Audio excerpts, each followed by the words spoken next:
আমরা প্রত্যাশা করেছিলাম যে যারা আওয়ামী সুবিধাভোগী কর্মকর্তা তাদের বিরুদ্ধে সরকার কার্যত ব্যবস্থা গ্রহণ করবে,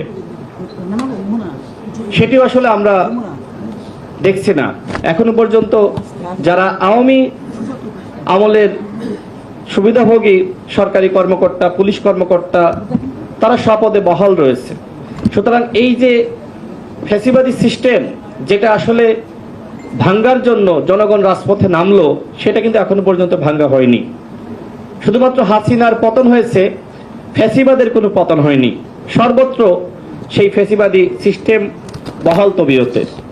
তো যাই হোক, কথা সংক্ষিপ্ত করতে হবে। আমি সর্বশেষ বলবো, আমরা বিচার, সংস্কার, নির্বাচন, আমরা তিনটাই সমান গুরুত্বপূর্ণ হিসেবে বিবেচনা করি।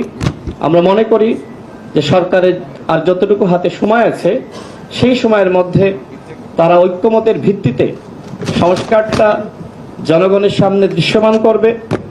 একই সাথে আগামীতে যাতে যে সরকারি ক্ষমতায় আসুক না কেন, বিচার কার্য যাতে শেষ করে সেই বন্দোবস্ত তারা যাতে জাতির সামনে হাজির করে, এবং ফেব্রুয়ারি মাসে যে নির্বাচন করার প্রতিশ্রুতি জনগণের সামনে সরকারের পক্ষ থেকে এসেছে, সরকার যাতে এই ফেব্রুয়ারি মাসেই নির্বাচন করার ব্যাপারে আন্তরিক থাকে, সেই বিষয়ে আমি সরকারকে আহ্বান জানাতে চাই।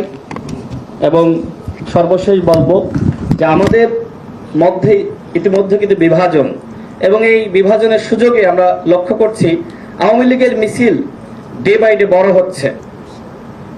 এখনো পর্যন্ত নুরুল হক নূর হাসপাতালের বিছানায় কাতরাচ্ছে। আজকে 15 দিন পুলিশের যারা এই ঘটনায় জড়িত, সরকার তাদেরকে চিহ্নিত করে ব্যবস্থা নেয়নি। সেনাবাহিনীর যারা জড়িত তাদের বিরুদ্ধে ব্যবস্থা নেয়নি। তাহলে সরকার কি শুধুমাত্র এই নিন্দা জানিয়ে তাদের দায়িত্ব পালন করলো? আমি আসলে জানি না। সরকারের পক্ষ থেকে, এমনকি প্রধান উপদেষ্টার পক্ষ থেকে বলা হয়েছিল দেশের বাইরে চিকিৎসার জন্য নেওয়া হবে, কিন্তু এখনো পর্যন্ত সেটি নিয়ে গড়িমসি। মানে সরকার যেভাবে, আমি শেষ করছি, সরকার আমাদের কাছে যে প্রতিশ্রুতি দিচ্ছে সেটি আসলে সরকার রক্ষা করতে পারছে না। আমি সর্বশেষ বলবো, আমরা যদি এক না থাকি, ফ্যাসিবাদ বিরোধী শক্তি, আমাদের মধ্যে যে বিভাজন পরিলক্ষিত হচ্ছে, এই বিভাজনের সুযোগে আওয়ামী লীগ এবং তার দোসররা ফিরে আসার একটি মিশন হাতে নিয়েছে। এই মিশন এখন আমরা সাকসেস হতে দিব নাকি আমরা ব্যর্থ করব?